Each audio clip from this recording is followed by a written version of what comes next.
The first man disappeared 3 hours after Elena Bellandi repaired the violin's broken neck. By midnight, the police had found his car beside Lake Como. The driver's door stood open. The headlights were still burning into the rain. There was blood on the steering wheel, but no body. Elena did not learn about the disappearance from the police. She learned because Dante Valeri arrived at her workshop before sunrise, carrying an umbrella in one hand and a pistol beneath his coat. He stood beneath the stone archway while rain poured from the roof and the old iron bell above the door moved in the wind. Elena watched him through the glass. Black overcoat, dark hair, broad shoulders, no visible guards. That did not mean they were not there.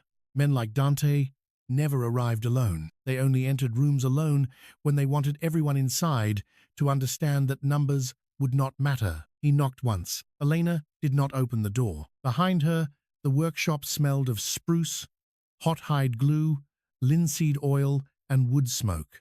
Violins hung from the ceiling in long shadowed rows. Half-finished instruments rested beneath cloths. Carved bridges stood inside, labeled drawers. The morning fire had not yet warmed the stone floor. At the center of the largest work table lay Dante's violin. Black maple, 17th century, no maker's name. A thin gold line ran beneath the varnish, like a vein of light trapped beneath dark water. The instrument had arrived in pieces 6 days earlier. Its neck had been snapped cleanly from the body. Its ribs were cracked. Its backplate carried a burn mark shaped like a hand. Elena had repaired the neck shortly before midnight. 3 hours later, Marco Bellini disappeared. Marco had been the insurance investigator assigned to the fire that destroyed Elena's father's workshop 11 years earlier. He had declared the fire accidental. Elena had never believed him. Dante knocked again. Elena. His voice traveled through the door. Quiet, controlled. He never raised it. He did not need to. She slid the metal bolt into place rather than opening it. You were not invited. You were expecting me. I was expecting your driver. He is outside. So are your other men. A pause. 3. Dante said. Fool. Another pause. Luca is behind the cypress wall. He breathes too loudly. The edge of Dante's mouth may have moved. Elena could not tell through the rain. Open the door. No. Marco Bellini is missing. I heard. How? People in valleys talk. It happened 200 kilometers away. People in valleys talk efficiently. His gaze moved toward the side window. Toward the violin. You finished the neck. Yes. When? Shortly before midnight. And Bellini disappeared afterward.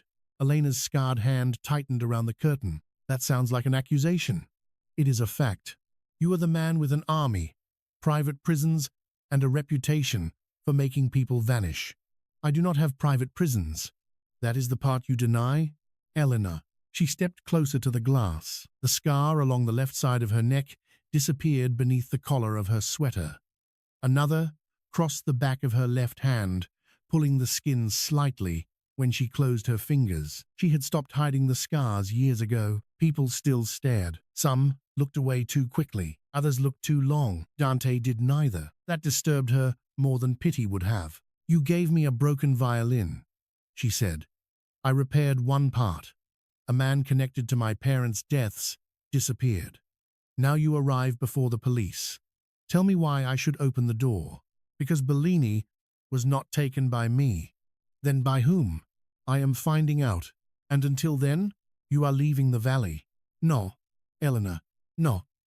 The answer does not change when you say my name like an order. It was not an order. It sounded like one. It was the last warning before one.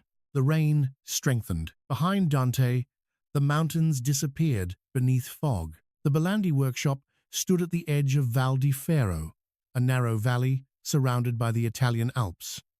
Stone houses followed the river, vineyards climbed the lower slopes. Above them, forests closed around ruined monasteries and abandoned mining roads. Elena had been born in the valley. Her father had made violins there. His father had made them before him. For 140 years, Bellandi instruments had been carved from spruce, taken only from a single northern forest where the trees grew slowly in mineral-rich soil. Musicians said Bellandi violins sounded human. Elena thought human beings were less reliable. She opened the inner wooden door, but left the iron gate locked between them. Dante stepped beneath the archway. Rain silvered his coat. "What happened to Bellini?" she asked. "His car was found at 1:42 this morning. Blood? Yes. How much? Not enough to kill him.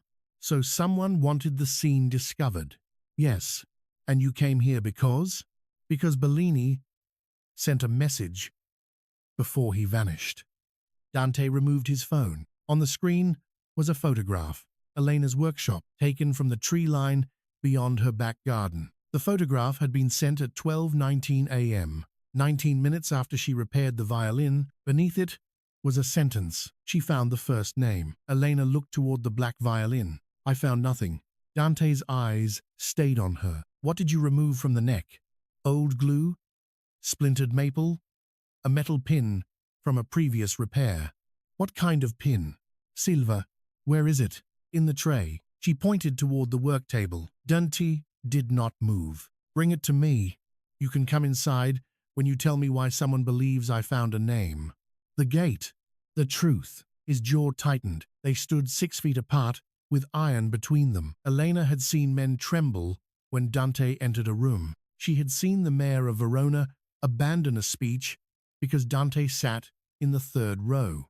She had once watched a hotel manager apologize to him for a storm. Dante Valeri controlled ports, construction companies, private security firms, vineyards, hotels, and enough politicians to make laws feel temporary, yet he had brought the violin to her workshop himself. No assistant, no auction representative, no explanation, only a locked black case and a request spoken like a command. "Restore it." She had refused. He had placed a photograph of her father's hands on the table. In the photograph, Alessandro Bellandi was holding the same black violin. Elena had accepted the commission. Now, Marco Bellini was missing. Dante looked past her at the instrument. The silver pin contained micro-engraving. Elena's breath stopped. "You knew." "I suspected." "You knew there was something hidden inside the violin." "Yes." "And you gave it to me without warning." "I needed the damage repaired without destroying what remained." "You used me." "I hired you. You placed evidence connected to a disappearance inside my home." "The disappearance happened after." She stared at him. "Do you hear yourself?" "Yes." "Then explain the difference." "The violin did not cause Bellini's disappearance." "What did?" "The people searching for it." Elena's fingers curled around the gate. "Who are they?" Dante did not answer. She laughed once, without humor. "There it is." "What?" The silence. "You appear in the rain. Tell me I am being watched. Demand that I leave my home and still believe truth is optional. I believe certain truths get people killed, and lies do not. I did not lie. You withheld danger. I remained close enough to stop it." The words changed the air. Elena looked at the photograph on his phone again. The angle came from the forest behind her workshop. She had worked until midnight, with every lamp burning. Anyone could have watched. "Close enough?" she asked. Dante's expression became unreadable. "How long have you been watching me?" "Open the gate." "How long?" "Elena, how long?" His eyes settled on the scars along her hand. 11 years.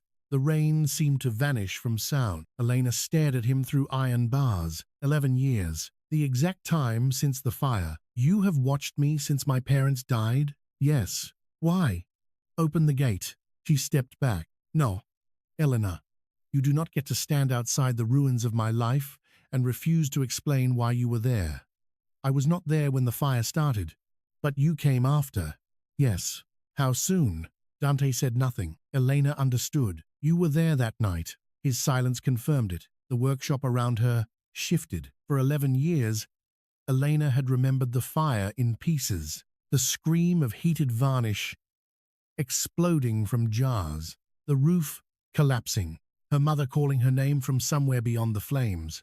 A pair of arms lifting Elena from beneath a fallen beam. A man's white shirt covered in blood and ash. a voice telling her not to look back. She had never seen the rescuer's face. Smoke had blinded her. Pain had turned the world red. But she remembered the voice, low, controlled, the same voice, now standing in the rain. "It was you," she whispered.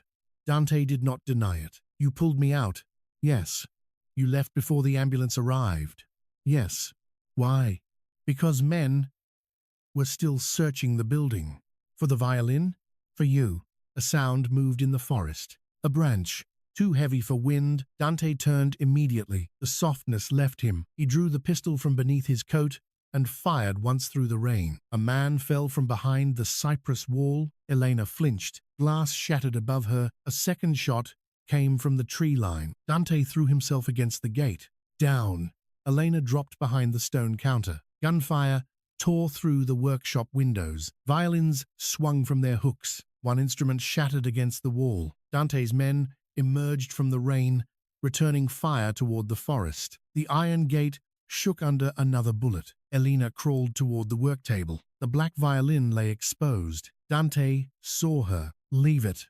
"No." "Elena." She seized the violin and pulled it against her chest. A bullet struck the lamp above her. Darkness swallowed the workshop. The only light came from muzzle flashes and the orange glow of the stove. Dante shot the gate lock. Iron burst inward. He entered through smoke and glass, reached Elena, and covered her with his body. "Are you hit?" "No." "Look at me." I said no. His hand moved toward her face, stopped before touching the scar. "Can you stand?" "Yes." "Then move." He pulled her through the rear door. They ran into the courtyard as rain flooded the stone. A black SUV crashed through the wooden fence. Luca opened the rear door. Dante shoved Elena inside. She still held the violin. He climbed in after her. Gunfire followed them down the mountain road. The SUV took the curves too fast, tires slipping over wet stone. Elena looked through the rear window. Her workshop disappeared behind trees. A column of smoke rose above the roof. "No." She reached for the door handle. Dante caught her wrist. "We are not going back. My workshop is burning. My men will contain it. My father's tools are inside." Luca, the driver, touched his earpiece. "Fire team is moving." Elena tried to pull away. Dante did not tighten his grip. He simply did not release her. "You brought them there," she said. "I brought the violin." "Sama result." "Yes." The answer was too honest. Elena looked at his hand around her wrist. A scar crossed his knuckles. Old, white. She remembered a bloodied hand pulling her through flames 11 years earlier. "Let go." Dante released her immediately. She moved to the far side of the seat. Rain hammered the roof. "Where are you taking me?" "My home." "No. It is protected." "So was my workshop." "Before you arrived?" "Your workshop had one lock and windows from 1912. It was mine." His gaze hardened. "And if you return tonight, it will become your grave." "You do not know that." "I know the men who came for you." "Then tell me who they are." Dante looked toward the road. "No." Elena laughed bitterly. "You would rather kidnap me than answer?" "I would rather have you hate me alive." The sentence was quiet. It did not sound romantic. It sounded like policy. The Valeri estate stood above Lake Garda, behind black iron gates and 2 kilometers of cypress-lined road. It was not a house.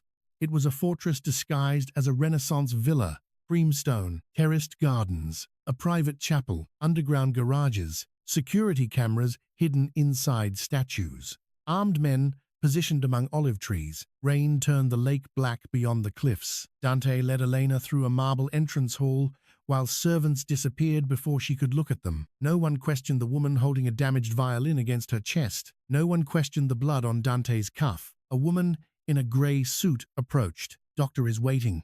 "I am not injured," Elena said. "She was beneath broken glass."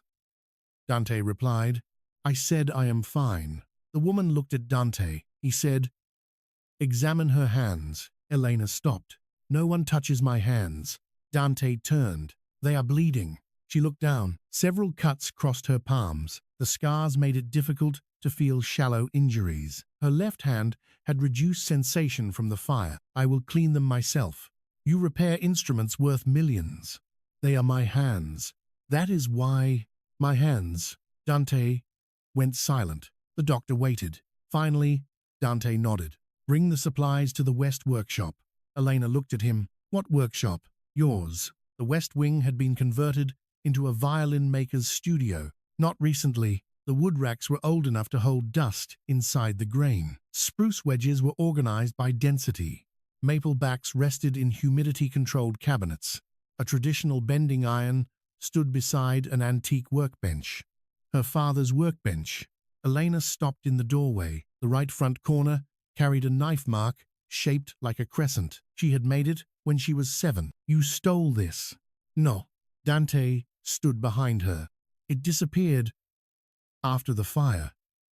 I removed it before the authorities sealed the building. You took my father's tools. I preserved them. Without telling me, you were in a hospital for 4 months. You were 17. I was not dead. His voice lowered. No. The word contained something she did not understand. Elena entered the room. Her father's gouges lay inside their original leather roll. His planes, his soundpost setter, the small brass compass her mother had given him. Everything she thought had burned. She placed the black violin on the bench. How long has this room existed? 10 years. You built a workshop for me. I built a secure place for the tools. Do not insult me with grammar. Dante removed his wet coat. His white shirt was stained red near the ribs. Elena noticed. You are bleeding. It is not mine. She looked at the torn fabric. It is. He followed her gaze. A fragment. Sit. No. You brought me here to repair an instrument. If you bleed on the wood, I will charge extra. For the first time, Dante looked almost surprised. Then he sat. Elena opened the medical case left by the doctor. The fragment had cut through his shirt below the ribs. Not deep. She cleaned the wound. Dante watched her hands. Most people stared at the scars. He watched the precision. You built this room 10 years ago, she said. Yes. Why? You needed somewhere to work if your valley became unsafe. And you waited 10 years to tell me. It did not become unsafe until now. Marco Bellini vanished before the attack. Yes. Did you make him disappear? No. Do you know who did? I know who ordered it. Vittorio Sanzio. Dante's gaze lifted. Elena saw the answer before he spoke. You know the name. Everyone in restoration knows Vittorio. He funds museums. He owns half the private instruments in Italy. He owns what he can prove belongs to him. What does that mean? It means patrons and thieves often wear the same suits. Elena taped the bandage. Why would he want me? The violin. You said they were searching for me during the fire. They believed your father told you where he hid it. I was 17. Your father trusted you. He never mentioned a black violin. He taught you songs. The words made her look up. What songs? Dante reached into his pocket and removed the silver pin from the violin's neck. Under magnification, the metal carried tiny lines. Not decoration, music. 4 notes repeated in different sequences. Elena recognized them. Her father had whistled the melody while carving. Her mother had played it on the piano. After the fire, Elena had stopped hearing it anywhere except dreams. This was inside the neck, Dante said. The engraving is a melody, a code. For what? Names. How? Your father created a cataloging system based on intervals. Each pattern corresponded to a person, location, account, or date. You knew about this, partly, and the violin contains the rest. Yes. Elena stepped away from him. Who was my father? A violin maker. That is not an answer. It is the answer he wanted you to have. What else? Dante looked toward the rain-dark windows. Your father restored instruments for families who could not send them through public auction houses. Mafia families. Yes. He laundered stolen art. No. You expect me to believe criminals brought him stolen violins and he simply polished them. He documented them. For whom? An anti-trafficking magistrate. Elena stared. Witness protection? He refused it. Why? He believed leaving the valley would expose you. So he stayed. Yes. And they burned him alive? Dante's eyes did not move. Yes. The word nearly broke her. Elena turned away. She had spent 11 years believing her father died because of bad wiring and old varnish. Then she believed Dante might have caused it. Now the truth was worse. Her father had known the danger. He had chosen to remain. What did he document? Stolen instruments used to move money between criminal organizations, hidden financial records, payment lists, government officials, judges, police commanders, and Vittorio, his family controlled the network. Your family? Dante did not answer quickly enough. Yes, Elena said, your family too. My father invested in 3 shipments. And you inherited the empire? Yes. Then why are you hunting Sanzio? Because I inherited my father's debts as well as his power. That sounds noble when you say it slowly. I did not say it was noble. Elena touched the bandage on his side harder than necessary. Dante did not react. What happens when I finish the violin? We extract the full record. And then Vittorio loses everything. Publicly? No, of course not. He owns prosecutors.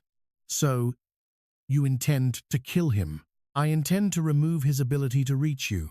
That is not an answer. It is the only one you need. Elena stepped back. I decide what I need. Dante stood. Their bodies were too close. He was taller by nearly a foot. The room narrowed around them. You decide whether to repair the violin, he said. You decide whether to remain in this house. You decide whether to trust me. But you do not decide whether men are allowed to hunt you. That sounds like control. It is. The honesty unsettled her again. I will not apologize for controlling the danger around you. You control the people around me too? No. Marco Bellini vanished. Not by my order. Who else is on the list? Dante's expression changed. Elena saw it. There is a list. Yes. People connected to the fire. Yes. How many? 12. And Bellini was one. Yes. Who are the others? No. She stared at him. I will not touch that violin again until you tell me. Dante moved closer. Then do not. You need it repaired. I need you alive more. The words stayed between them. He left before she could answer. The second person disappeared 2 days later. Elena had repaired the left rib of the violin that afternoon. The maple had been split along the grain. Beneath the lining, she found another silver strip engraved with a variation of her father's melody. That night, a former police captain named Emilio Rossetti vanished from his villa near Turin. His security cameras went dark for 7 minutes. His wife claimed men in black suits entered through the kitchen. By morning, every Italian news channel carried the story. Elena watched from the villa's west workshop. Dante entered while Rossetti's photograph filled the television. Was this you? No. Another coincidence? No. She turned. Then, someone is reacting whenever I repair the violin. Yes. How do they know? Surveillance. Inside this house? Unlikely. Inside the instrument? Dante looked at the violin. Elena lifted a small inspection mirror and examined the interior again. Near the tail block, she found a dark object no larger than a grain of rice. A transmitter. Recent. Dante's face became cold. He took out his phone, locked the estate. Steel shutters descended over the outer windows. Security doors sealed the corridor. Men moved across the courtyard. Elena held the transmitter beneath the lamp. This was placed before you brought the violin to me. Yes. So whoever gave it to you wanted to track the restoration. I took it from a Sanzio warehouse. You stole it. Yes. Were you followed? No. The transmitter suggests otherwise. Dante said nothing. Or, Elena continued, you knew it was there. His silence sharpened her fear. You did. I suspected the violin was tagged. You brought it to my workshop anyway. I monitored every signal. Then Bellini and Rossetti vanished because you allowed the transmitter to remain active. Yes. Why? To draw out the people connected to the fire. Elena stepped back. You used my workshop as bait. I used the violin. I was standing beside it. My men were nearby. The bullet holes in my walls disagree. His jaw tightened. That attack was not supposed to happen. Your plans are very reassuring after they fail. I underestimated how quickly Vittorio would move. You underestimated nothing. You decided the risk was acceptable. For 12 minutes. What? The transmitter activated only when the instrument's internal structure changed. I believed we had 12 minutes before anyone could identify the location. And they arrived in 10. Yes. Elena stared at him. You calculated how long it would take killers to reach me. Yes.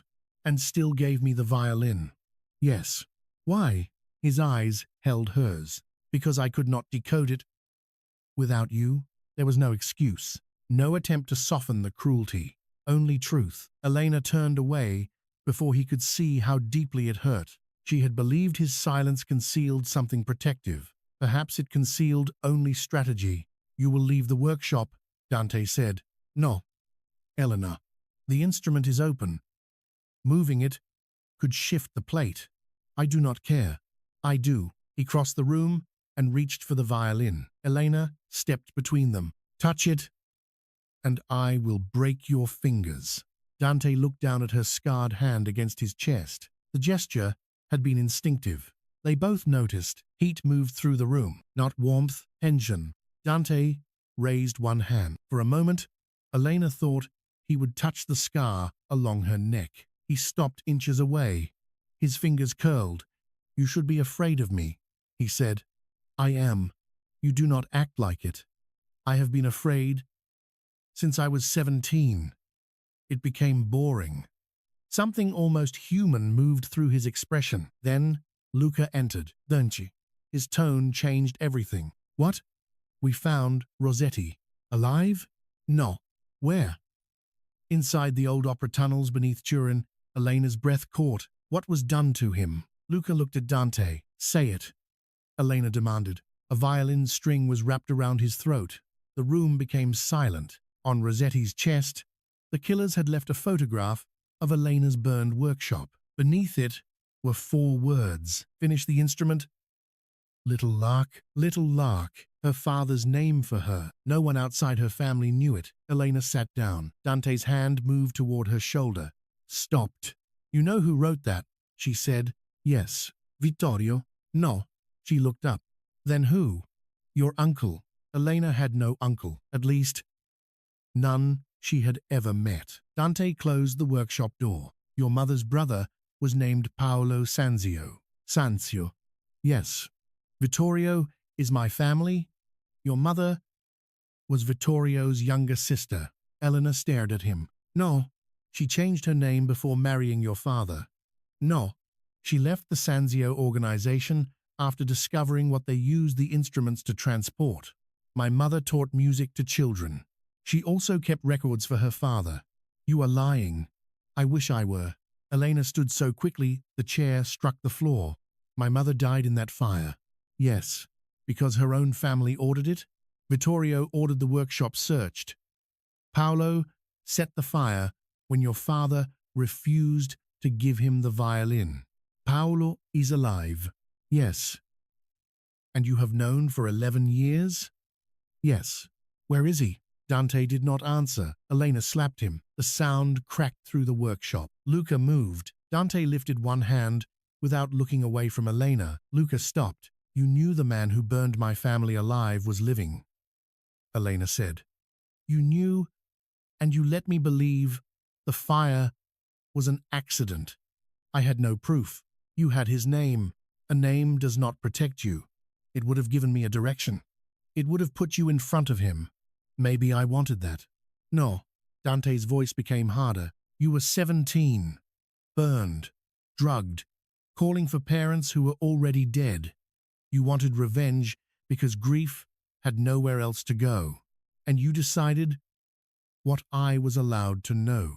Yes, she struck him again. Dante accepted it. You do not get to say yes. As if honesty makes the choice less cruel. It does not. Then, why? Because your father asked me. Elena froze. Dante reached inside his jacket and removed a small cassette tape sealed inside plastic. Old, smoke-stained. He recorded this 3 days before the fire. Elena stared at it. You had his voice. Yes. For 11 years. Yes. And never gave it to me. He made me promise. You obey dead men more easily than living women. Yes. She hated him for the answer. She hated herself for believing the grief in his eyes. Dante placed the cassette beside the violin. You may listen when you choose. Then he left. Elena waited until midnight. Rain had ended. Moonlight silvered Lake Garda beyond the windows. The villa slept behind locked doors. She found an old cassette player inside one of the workshop cabinets. Her father's voice emerged through static. Elena, if you are hearing this, then I failed to keep the fire away from you. She covered her mouth. 11 years vanished. She was 17 again, sitting at the kitchen table while her father carved maple. He continued, the black violin was made by your grandfather for the Sanzio family. He discovered they were using instruments to hide account codes, names, and payments. Your mother helped me copy the records. We planned to give everything to Magistrate Sarah. Elena knew the name. Sarah had died in a car crash 2 days after the workshop fire. The final record is inside the violin. It can only be opened by someone who knows our methods. That means you. Her father inhaled. If Dante Valeri comes to you, you will not trust him. You should not trust him easily. His family helped build the world that is coming for us. Elena closed her eyes. But Dante is not his father. He saved your mother once. He tried to move us away. I refused because I believed I could finish the evidence first. A pause. That was my mistake. Elena wept silently. If the fire comes, Dante has promised to take you out. He has promised not to tell you everything until the Sanzio network is weak enough that the truth will not kill you. Her hands shook. I know what I am asking him to become in your eyes. A liar, a jailer, perhaps a monster. He will accept it because he believes protecting someone means letting them hate him. The tape crackled. I hope one day you teach him that love without truth is only another kind of prison. The recording ended. Elena sat in darkness. Outside the workshop door, someone shifted. She opened it. Dante stood in the corridor. No coat, no weapon visible, his hands empty. You listened, he said. You were waiting. Yes. For how long? 11 years. The words were not dramatic. That made them worse. Elena stepped into the corridor. Did you love my father? Dante's gaze moved toward the cassette. He saved my life. How? My father ordered me to kill a man who had stolen from us. I was 19. The man's wife and child were in the house. You refused. I hesitated. What happened? My father's men shot me and left me in the forest as a lesson. Alessandro found me. He hid you for 9 days. He knew who you were? Yes. And still helped? Yes. That is why you rescued me. At first. The final 2 words changed the room. Elena looked at him. At first, Dante became very still. She had learned this about him. Stillness was not calm. It was control built over something dangerous. What changed? She asked. He looked at the burn scar along her neck. Everything. Her breath caught. Dante stepped closer, not touching, never touching, without decision. I watched you rebuild your workshop with one functioning hand, while doctors said you might never carve again. Elena looked away. I watched you teach yourself to hold a knife differently. Do not. I watched you sell your mother's piano to buy spruce. Stop. I watched you refuse money from every foundation connected to my name. You were behind those grants? Yes. Anger returned. You tried to buy me. I tried to keep the roof above you. I did not need you. I know. Then why keep watching? His voice lowered. Because stopping became impossible. Silence expanded between them. Elena felt the entire weight of the villa around them. The guards, the gates, the years, the hidden workshop, her father's tools preserved in dustless drawers. This was not sudden tenderness. It was obsession disciplined into distance. You knew every man connected to the fire, she said. Yes. Did you kill them? No. Have you killed any? Yes. How many? Dante did not answer. More than one. Yes. For me? For what they continued to do. That is not what I asked. His eyes met hers. Yes. The word should have frightened her. It did. It also touched the part of her that had spent 11 years believing no one cared enough to search. She hated that part of herself. What happened to Bellini? She asked. Paolo's men took him because they believed he had learned which name appeared in the violin. And Rossetti? Paolo killed him to frighten you into finishing. What will happen after the next repair? Another person will be targeted. Then we stop. If we stop, they come for you directly. They already did. They failed because you were there. Yes, a beat. And you will remain? Yes. For how long? As long as necessary. That is not a time. No. Elena looked at his mouth, at the restraint carved into every line of his body. Do you ever answer the question you are asked? When the answer is safe, my father was right. About what? You built a prison and called it protection. Pain crossed Dante's face so quickly she almost missed it. Then leave, he said. The words surprised her. The gates are open. A car will take you anywhere. The violin remains here. You said, I would die if I returned home. Yes, then leaving is not freedom. No, at least you admit it. Dante moved back. You may choose the prison. Elena returned to the workshop. At dawn, she began repairing the violin again. Not for Dante, not for revenge, for her parents, for the truth, for the version of herself who had spent 11 years breathing smoke in dreams. Dante remained outside the door. He did not enter. The next section required removing the fingerboard. Beneath it, Elena discovered another engraved silver strip. The code contained 3 musical intervals. She translated them using her father's cataloging system. The name was Claudio Neri, a former customs director. Neri had approved the shipment that carried accelerant and weapons into the valley the week of the fire. Elena wrote the name on paper. Dante, read it. He lives in Monaco. What will you do? Bring him here. Alive? Yes. For questioning? Yes. Will he remain alive afterward? Dante folded the paper. That depends on his answers. No. His gaze lifted. No killing. Elena, you told me I could decide whether to repair the violin. Yes. I will continue only if the names are brought to lawful authorities. Lawful authorities buried your parents. Then we find different ones. There are no different ones. Magistrate Sofia Rinaldi. Dante's face changed. You know her? She reopened 3 art trafficking cases last year. She also lost 2 witnesses. Then give her evidence strong enough that witnesses are unnecessary. Dante looked toward the violin. You believe paper can defeat men like Vittorio. I believe men like Vittorio fear records because records survive them. And if Rinaldi is compromised, then we learn that before trusting her. He studied Elena for a long time. Agreed. She did not expect it. Just like that?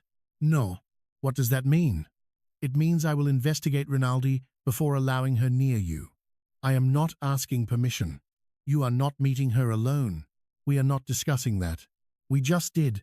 Elena returned to the violin. Dante left for Monaco that afternoon. He did not tell her. She learned because Luca doubled the guards around the west wing. Where is he? Elena asked. Luca looked uncomfortable. Working in Monaco. Yes. Neri. Yes. You could lie more convincingly. I prefer not to. Dante does not have that problem. Luca almost smiled. He lies by omission.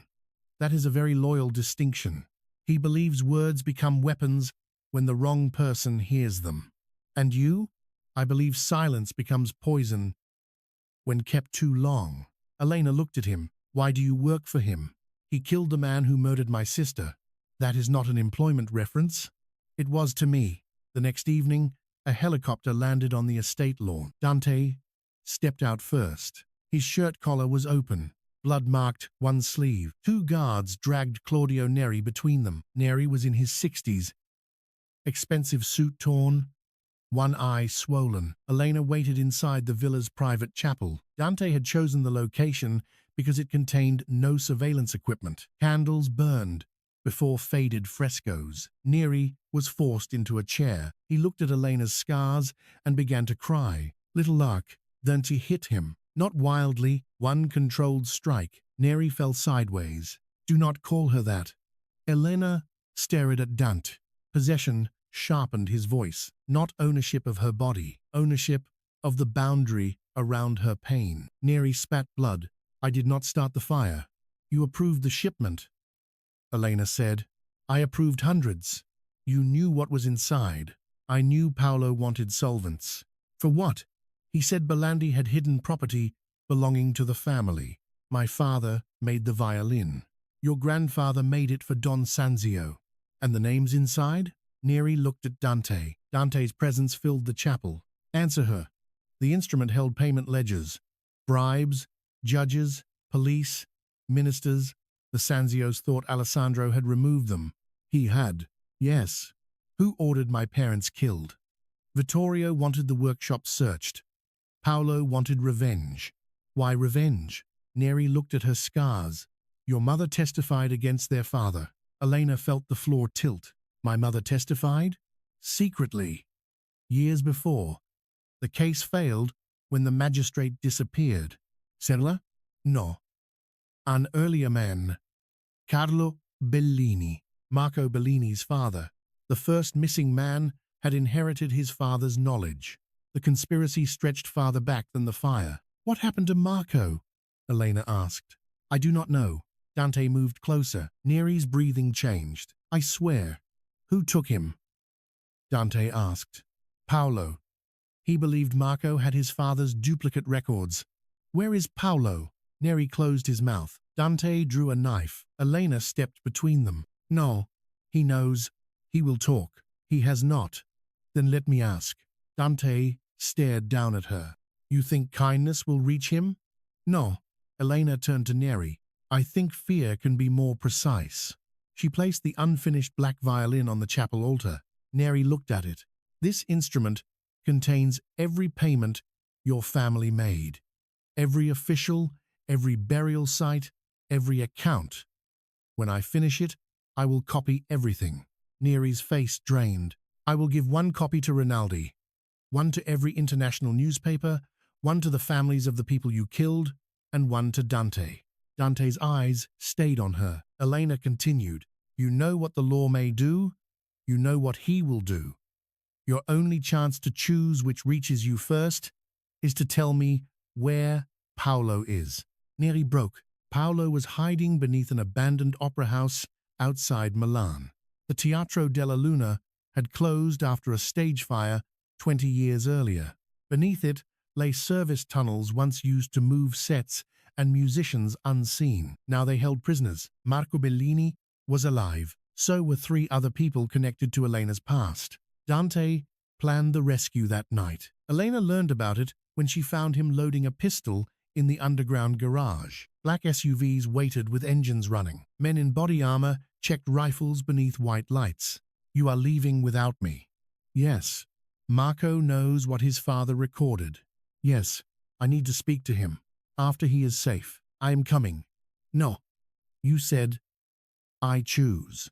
You choose whether to repair the violin. That distinction is becoming tiresome. Dante placed the gun inside his shoulder holster. The opera tunnels are narrow, unstable, and controlled by men who know we are coming. Then why go tonight? Because Neri disappeared from Monaco. Paolo will move the prisoners. Take me. No. Elena stepped in front of him. Every decision you make for me becomes another reason I cannot trust you. I can survive your distrust. Can you survive my absence? The question stopped him. She saw the truth before he hid it. No. Dante could survive bullets, betrayal, war. He could not survive losing sight of her. Elena moved closer. If you leave me here, I will follow in another car. I will lock the gates. I know the older drainage road. I will put guards there. I will tell them you gave me permission. They will call me. I will take Luca's phone. From behind them, Luca said, I would prefer not to participate. Dante's eyes closed briefly. Elena waited. Finally, he removed a body armor vest from the table. You remain behind me. No, Elena, I will remain where I am useful. His voice lowered. You remain where I can reach you. The words ran through her. Possessive, fearful, too intimate. She took the vest, Fine. The Teatro della Luna stood beneath a storm. Lightning flashed over the ruined dome. Rain streamed down stone angels above the entrance. Dante's men entered through 3 tunnels. Elena followed Dante through the orchestra level. Dust covered red velvet seats. The stage curtain hung, burned, and torn. A single work light glowed at center stage. A violin rested beneath it. Elena recognized the shape. One of her father's instruments. Dante raised his hand. Everyone stopped. A voice came through the theater speakers. Little lark, Elena Froze, Paolo. She had no memory of him, but he knew the name her father had used when carrying her to bed. Your mother had your eyes. The voice continued. Dante scanned the balconies. Come out. Paolo laughed. You have guarded her for 11 years, Dante. Did you ever tell her what you did the night before the fire? Elena looked at Dante. His face became stone. What did you do? Not now, he said. Paolo's voice filled the theater. He gave us the address. Elena stopped breathing. Dante did not turn. Paolo continued. His father wanted Alessandro found. Dante was a loyal son once. He followed your father from Verona and reported where he lived. Elena stared at Dante's back. You led them to us. Dante's voice was almost inaudible. Yes, the world became hollow. You knew they were coming? No. You gave them the address? Yes, and then pretended to save me. I learned what they planned too late. How late? Hours. Enough time to warn us? Yes. Did you? No. The word cut deeper than the fire. Why? My father had Luca. Luca stood behind them. Confusion crossed his face. Dante continued. Not this Luca. My younger cousin. He was 14. My father threatened to kill him if I interfered. Elena looked at him. And you chose him. Yes. Paolo laughed through the speakers. Then the boy died anyway. Dante's jaw tightened. Elena saw the wound beneath his silence. The cousin had died. The choice had saved no one. You came afterward? Yes. To rescue me? Yes. Because of guilt. At first. Again. At first, Elena's eyes burned. Gunfire erupted from the balconies. Dante turned and threw her behind the orchestra wall. Bullets tore through velvet seats. His men returned fire. The theater filled with smoke. Paolo's voice continued through the speakers. He does not protect you because he loves you. He protects you because you are the last witness to the man he failed to save. Dante fired toward the lighting booth. Do not listen. How much of it is true? Elena shouted. All of it. His honesty was unbearable. An explosion shook the stage. The floor collapsed. Elena fell through darkness. Dante caught her arm. For 1 second, she hung above the orchestra tunnels. Firelight moved below. Her scarred hand slipped inside his. Hold me, he said. She looked up at him, at the man who had led killers to her home, the man who had pulled her from it, the man who had watched from a distance for 11 years, the man who never told her which part of his protection was guilt and which part was love. Why? She asked. Pain crossed his face. Because losing you would finish what the fire started. The wooden edge cracked. Dante pulled her upward. They fell together onto the aisle as the balcony above them exploded. He covered her body. Glass and burning plaster rained over his back. When silence returned, Dante's white shirt was red. A metal fragment had entered beneath his shoulder. Elena touched it. You are hit. Later. You cannot move your arm. I have another. That line is becoming predictable. He looked at her, even wounded. Something softened, only for her. They descended into the tunnels. The walls were lined with instrument cases. Hundreds. Stolen violins, violas, and cellos stored beneath damp stone. Each represented a family robbed, a musician silenced, or money moved invisibly across borders. They found the prisoners inside an old costume vault. Marco Bellini was alive. Bruised, terrified. When he saw Elena, he began apologizing. My father helped bury the case. Why? They threatened us. You continued? I tried to recover his records. Paolo found out. What did you send before you disappeared? The photograph. I wanted Dante to know they were watching your workshop. You wrote that I found the first name. To make Paolo believe you already knew more than you did. I thought it would delay him. It nearly got me killed. I know. Dante leaned against the wall. Blood ran beneath his coat. Elena saw it. Luca, take them out. Dante looked at her. You are leaving too. No. Elena, Paolo is still here. Yes. And the violin on stage? A decoy. No, my father made it. How do you know? The purfling. He cut the corners differently after my mother became pregnant. Dante looked toward the tunnel leading beneath the stage. What would Paolo hide inside it? The final location. Of what? The original ledgers. A gun clicked behind them. Paolo Sanzio stepped from the darkness. He was older than Elena expected. Silver hair, elegant coat, no visible anger, only entitlement. He pointed the pistol at Dante. Move away from my niece. Elena stood between them. Paolo smiled. Your mother did the same thing. Always placing herself between dangerous men, as if moral courage stopped bullets. You burned her. I gave her a choice. You gave her fire. She stole from her family. She exposed criminals. She embarrassed blood. Dante's voice became cold. Put down the gun. Paolo looked at him. You are bleeding. It has happened before. You should have stayed loyal to your father. My father is dead. Because you killed him. Elena looked at Dante. Paolo smiled wider. He never told you that either? Dante did not deny it. You killed your father. Yes. Why? He ordered another fire. Where? Your hospital. Elena felt cold. When? 3 weeks after the workshop. She had been unconscious for much of that time. I moved you before the attack, Dante said, then killed him. Yes. Paolo laughed softly. All for a scarred girl who did not even know his name. Dante's gaze remained on Elena. She knew enough. Paolo fired. Dante moved first. The bullet struck his side. He still reached Paolo before the second shot. They crashed against the tunnel wall. Elena seized the fallen pistol. Paolo drove a knife into Dante's shoulder. Dante did not release him. He struck Paolo until both men fell through a rotted stage door into the orchestra pit. Elena followed. The theater above burned again. Flames climbed the curtains. Paolo crawled toward the black violin beneath the worklight. He lifted it. This belonged to my father. Elena aimed the pistol. My father made it. Your grandfather made it for us. Wood does not belong to the man who pays for it. Paolo held the violin above the flames. Then no one will have it. He threw it. Dante lunged despite his wounds. He caught the instrument before it entered the fire. Paolo raised his gun. Elena fired. The bullet struck his shoulder. He fell behind the burning curtain. A support beam collapsed. The stage split.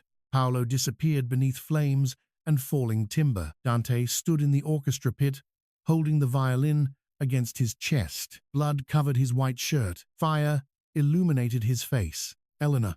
The roof groaned. She ran to him. He gave her the violin first, then collapsed. Dante woke inside a private hospital above Milan. Rain moved across the windows. Elena sat beside the bed, repairing the rescued violin beneath a small lamp. His eyes opened. You brought work. You brought a theater down around us. It was already unstable. You were shot twice. 3 times. That is not better. He watched her hand.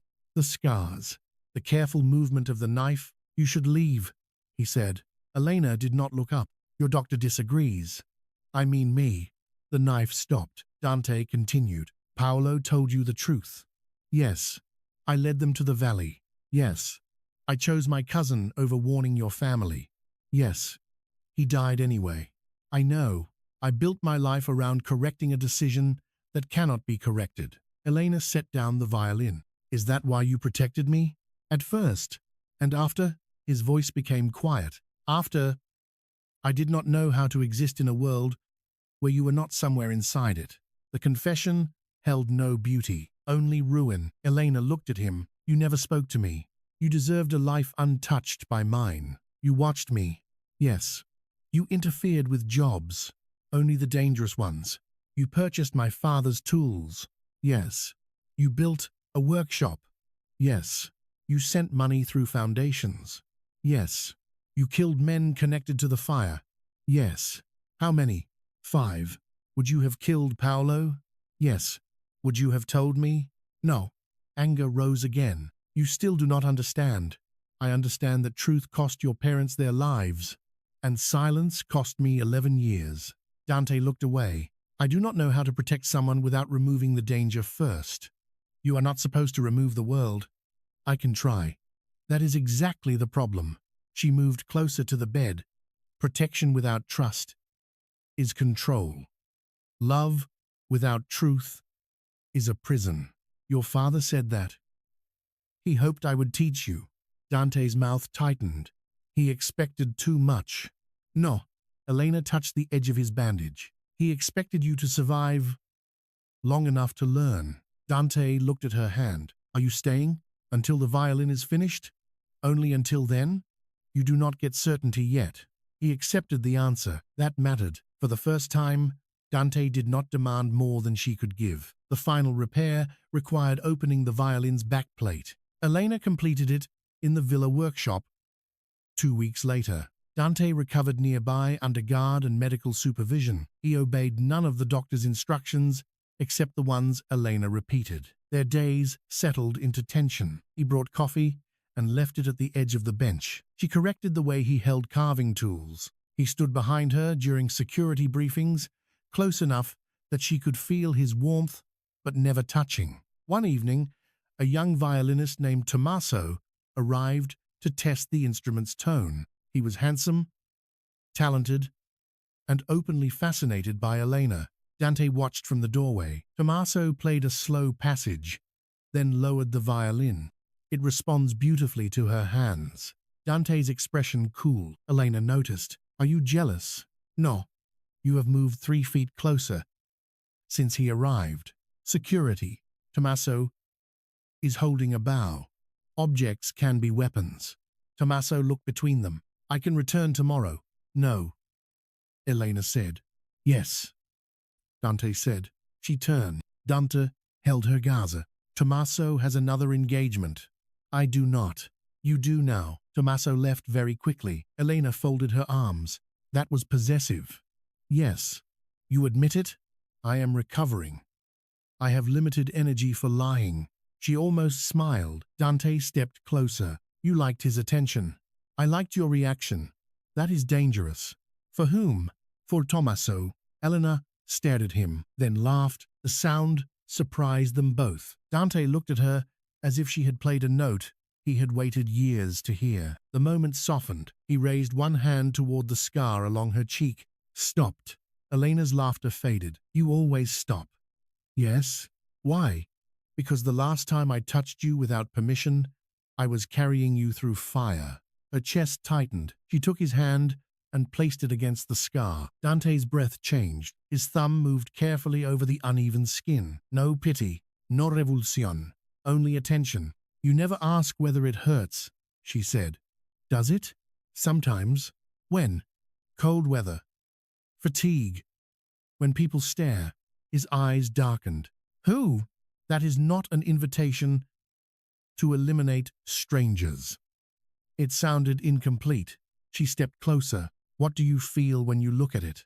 Dante answered without hesitation. Rage. Elena pulled away. His hand closed lightly around hers. Not at you. Then at whom?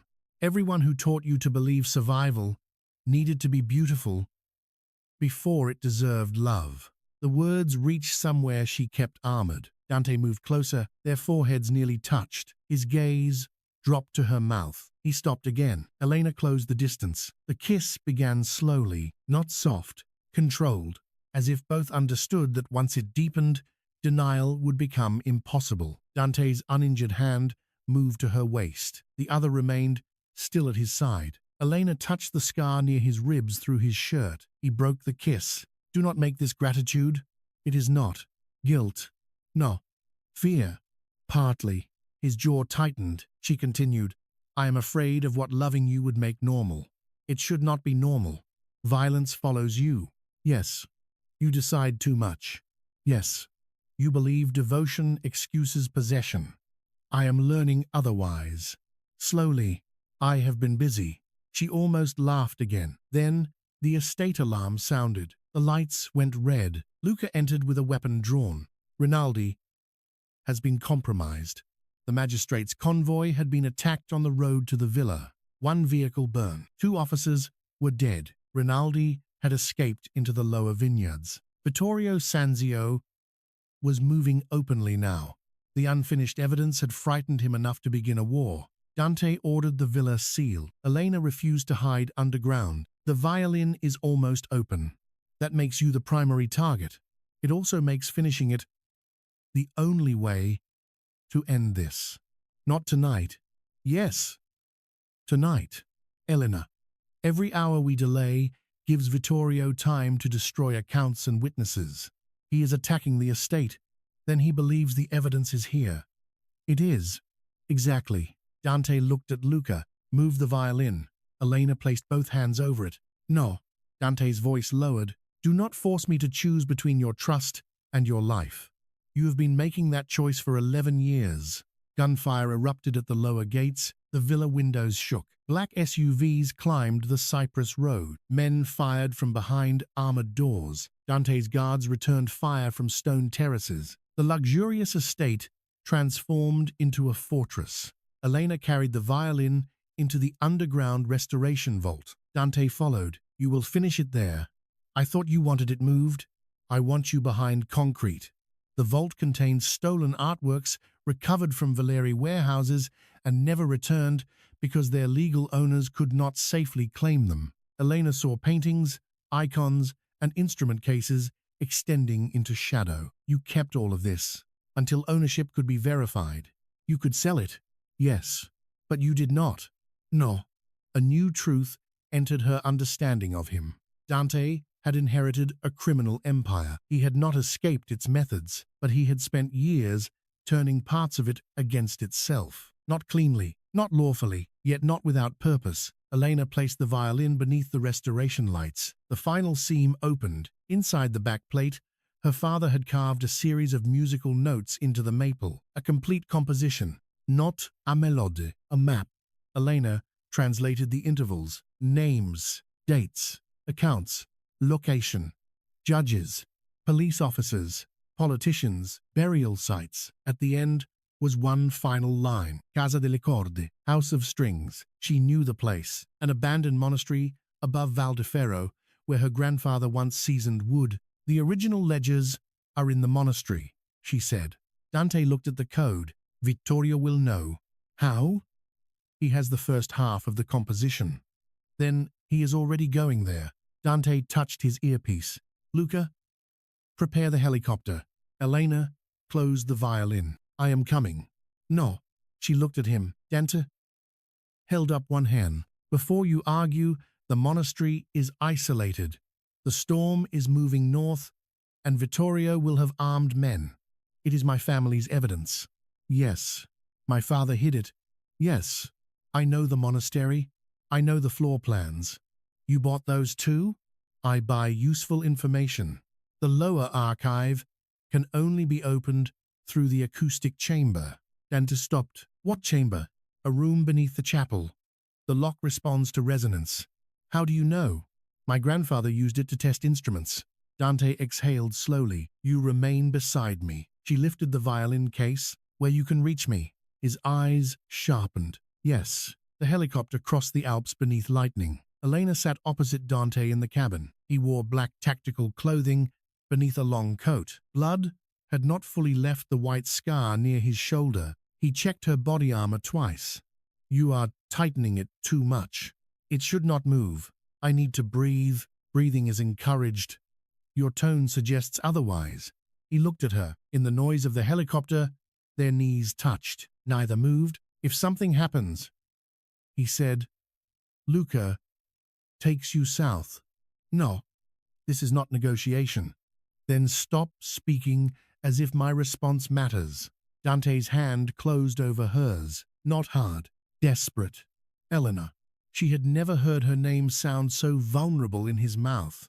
If Vittorio escapes with the ledgers, he rebuilds, she said. If I leave, you may destroy the evidence to save me. Yes, that is why I stay. His casa held hers. You know me too well. I am beginning to. The monastery stood above the valley like a black crown. Snow covered the roof. The bell tower had collapsed years earlier. Lightning illuminated armed men moving between ruined cloisters. Dante's team landed in the forest. They approached through a narrow path Elena remembered from childhood. Gunfire began near the orchard. Dante shielded her behind a stone wall. Bullets struck the monastery windows. He fired with controlled precision. One man fell from the bell tower. Another rushed from the chapel. Dante moved in front of Elena before she saw the weapon. The shot hit his vest. He staggered. Elena caught him. I am fine. You were shot. The vest worked. You still say that too calmly. It makes others nervous when I shout. They entered the chapel. Candles burned across the altar. Vittorio Sanzio stood beneath the ruined fresco. He wore a dark blue suit despite the storm. Beside him was a child, a girl no older than 8.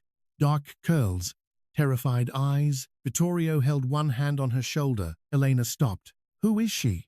My daughter, Luca said behind them. His voice broke. Vittorio smiled. A hidden child. Luca had kept her existence secret to protect her from the organization. Her name was Sophia. Vittorio's men had taken her from a guarded school in Switzerland. Put down the weapons, Vittorio said. Dante's pistol did not move. If you harm her, no border will hold what remains of you.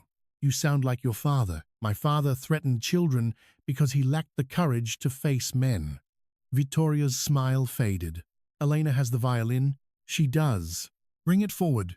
Elena held the case. Dante looked at her. No. Sophia began crying silently. Luca's hand shook around his gun. Elena walked forward. Dante caught her arm. What are you doing? What you did for me. That does not make it wise. No. Elena, trust me. The words stopped him. Trust. The thing he had demanded without earning. Now she offered it, not completely. Enough. Dante released her. Elena placed the violin case on the chapel floor. Vittorio pushed Sophia toward one of his men and opened the case.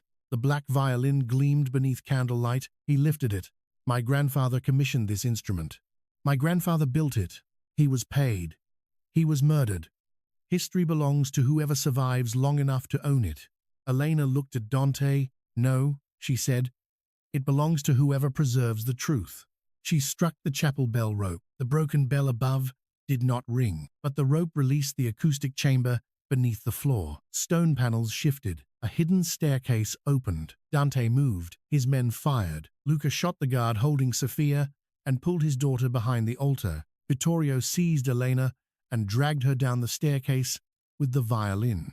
Dante followed through gunfire. The acoustic chamber was circular. Stone ribs curved toward a domed ceiling. At the center stood a wooden platform surrounded by iron cabinets. Vittorio pressed a pistol beneath Elena's jaw. Open it. The lock requires a note. Play. The violin is not strung. Vittorio struck her. Dante appeared at the top of the stairs. His face became lethal. Touch her again. Vittorio laughed. You watched her for 11 years and still never learned that scars make people stubborn. Elena tasted blood. Dante lowered his weapon slightly. What do you want? The accounts. You already have money. Money is not power. Names are power. You will not leave this room. Then, neither will she. Vittorio pointed the pistol toward Elena's burned hand. Perhaps she has forgotten what fire feels like. Dante's control broke. Only once. His eyes revealed exactly what Vittorio wanted. Fear. Not of death, of Elena's pain. Elena saw it. So did Vittorio. You do love her, he said. How disappointing. Dante's voice became quiet. You mistake love for weakness because no one has ever chosen you without fear. Vittorio's grip tightened. Elena looked at the violin. Her father's final code had not only been a map, it had been a sequence. She began humming. Fournotes, Little Lark, the melody from childhood. The stone chamber vibrated. The iron cabinets clicked. Vittorio looked toward them. Elena drove her scarred elbow into his ribs. The pistol fired. Dante crossed the room. He hit Vittorio hard enough to send him against the platform. The violin fell. Elena caught it. Vittorio drew a knife. Dante blocked the blade with his forearm. Blood ran. They fought beneath the echoing dome while the cabinets opened around them. Inside were ledgers, photographs, recordings, and sealed government files. The entire hidden history of 3 criminal dynasties. Vittorio stabbed Dante beneath the ribs. Elena screamed. Dante still did not fall. He caught Vittorio by the throat and drove him against the stone wall. You burned her family. Paolo did. You financed it. Yes. You hunted her. She was evidence. Dante's voice lowered. She was never evidence. He raised the knife. Elena saw what would happen. Don't you? He stopped. Blood dripped from his hand. Do not, she said. He will never stop. Then let the truth destroy him. He can buy the law. Not all of it. You believe that? I have to. Vittorio smiled through blood. She will make you weak. Dante looked at Elena. No. He lowered the knife. She made me choose. Sirens rose outside the monastery. Magistrate Rinaldi had survived the ambush. Elena had sent her the location before leaving the villa. International investigators entered through the chapel with body cameras already recording. The open cabinets contained more evidence than Vittorio could erase. For the first time, Dante surrendered an enemy to the law, not because he trusted the law, because Elena asked him to trust her. Vittorio Sanzio was arrested before sunrise. The ledgers exposed judges, police commanders, government ministers, collectors, and traffickers across 6 countries. Marco Bellini testified. Claudio Neri entered protective custody. The men connected to the fire did not vanish one by one anymore. They were named publicly. Some were arrested. Some fled. A few attempted suicide. Others turned on each other. The network collapsed because secrets that had survived in darkness for decades were finally copied too widely to destroy. Dante spent 3 weeks in the hospital. The knife had narrowly missed his liver. Elena sat beside him every night. Not because he ordered it. Not because her father asked. Because she chose to. On the 12th night, Dante woke to find her carving a bridge beneath a small lamp. You should sleep, he said. So should you. I was stabbed. You use injuries as arguments too often. His gaze moved toward the bridge. For the black violin? Yes. Will it play? It already does. Then, why replace the bridge? The old one was cut by my father. Dante waited. I am preserving it, she said. Not using it. Why? Some things should remain part of history without carrying the weight forever. He understood. You are leaving. It was not a question. I am returning to the valley. His face closed. The workshop is repaired. Yes. You will have security. No. Elena. I will have locks, cameras, and a direct line to Luca. And men, too. At a distance. 4, 3. Fine. He accepted too quickly. She looked at him. You already placed 6 there. 8, don't you? They can rotate. She almost laughed. He watched her. Are you leaving me? The question held none of his usual control. Elena placed the carving knife down. I am leaving your house. That is not what I asked. No. Relief moved through him, barely visible, but she saw it. I do not know how to be with you inside an empire built from fear, she continued. I can dismantle it. No. You can transform it. That sounds slower. It is. I dislike slow solutions. I know. He reached for her hand, stopped before touching. Elena closed the distance herself. You still stop. I am learning. She placed her scarred hand in his. So am I. 1 year later, the Bellandi workshop reopened in Val di Ferro.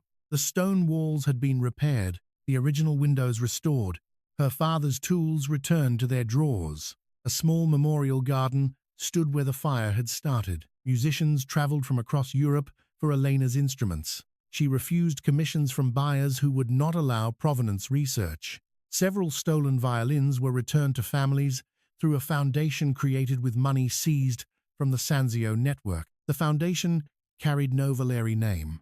Elena knew who funded it. Dante visited every Thursday. At first, he arrived with 6 cars. Elena sent 5 away. Then he came with 3. She allowed 2 to remain at the end of the road. He never entered the workshop armed. Not visibly. One autumn evening, Elena completed the black violin. Rain moved through the valley. Candles burned along the walls because the storm had cut electricity. Dante stood near the doorway. Black suit, no coat, a healed scar beneath his ribs. Elena lifted the instrument beneath her chin. "You have never heard it," she said. "No. My father made the final repair before the fire. I finished what he began." Dante looked at the violin. "Do you want me to play?" "Yes." "Why?" "Because I have waited 11 years. Elena placed the bow on the strings. The first note filled the workshop. Dark, warm, human.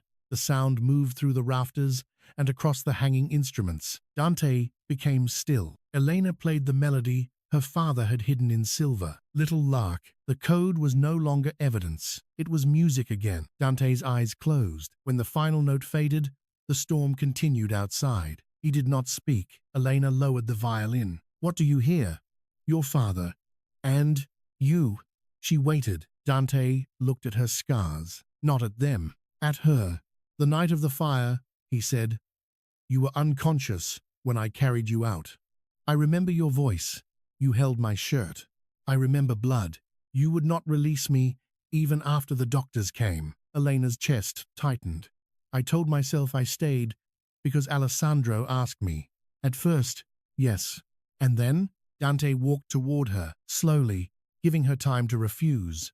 "I stayed because every time I left the hospital room, I became afraid you would disappear while I was gone." He stopped inches away. "I watched because distance felt safer for you. It was not. I know now. You hid the truth because you believed hatred would protect me." "Yes. It did not." "No. You killed men without telling me." "Yes." "You built a prison." "Yes." "And then you opened the door." Elena placed the violin on the work table. "Not completely." "No." "What remains?" Dante reached inside his jacket, not for a weapon, for a key, old brass. Fire darkened. He placed it in her palm. Elena recognized it, the original key to her father's workshop. "I found it in the ashes." "You kept it." "Yes." "Why give it back now?" "Because it was never mine." She closed her fingers around it. Dante continued, "Neither are you." The words mattered more than any confession. Elena looked at the man who had once believed protection required ownership of every door, road, and danger around her. "You are improving," she said, slowly. "Very." His mouth moved, almost a smile. The storm shook the workshop. A branch struck the roof. Elena flinched. Fire memories did not vanish because truth arrived. Dante noticed. He did not reach for her immediately. He waited. She stepped into him. His arms closed around her, carefully, possessively, not as a cage, as shelter. She had chosen. "I love you," Elena said against his chest.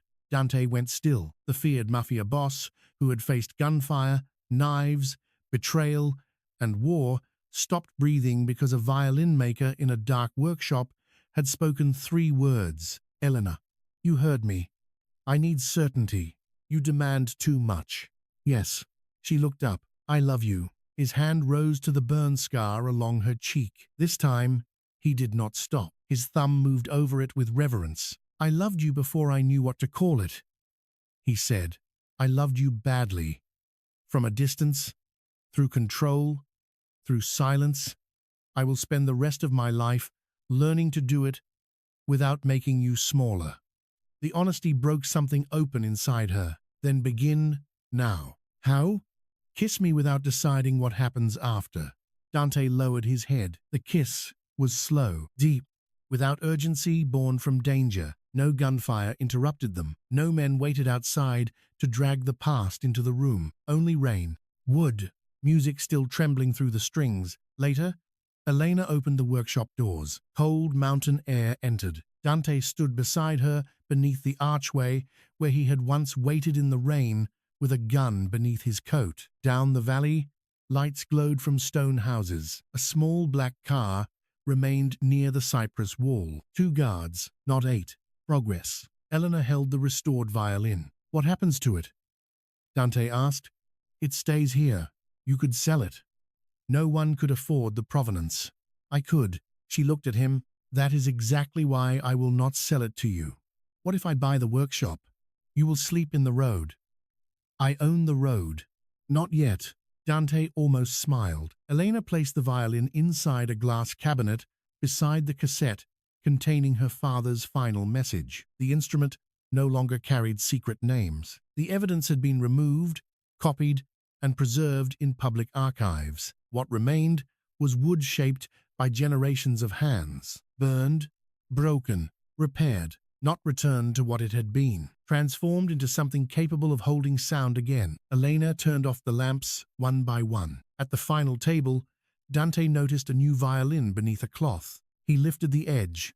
The maple back carried a dark varnish similar to the restored instrument, but a thin silver line ran around the border. For whom? He asked. You. I do not play. You can learn. I have no patience. You waited 11 years. Dante looked at her. That was different. No. She placed his hand around the unfinished neck. It was practice. Outside, thunder rolled beyond the mountains. Dante stood in the workshop, holding the beginning of an instrument that would require months of patience, trust, and careful adjustment. For once, he could not command the wood to become what he wanted. He would have to listen. Elena watched him understand. She smiled. The man, who had once erased enemies in silence, had learned that devotion was not proven by how completely he could destroy danger.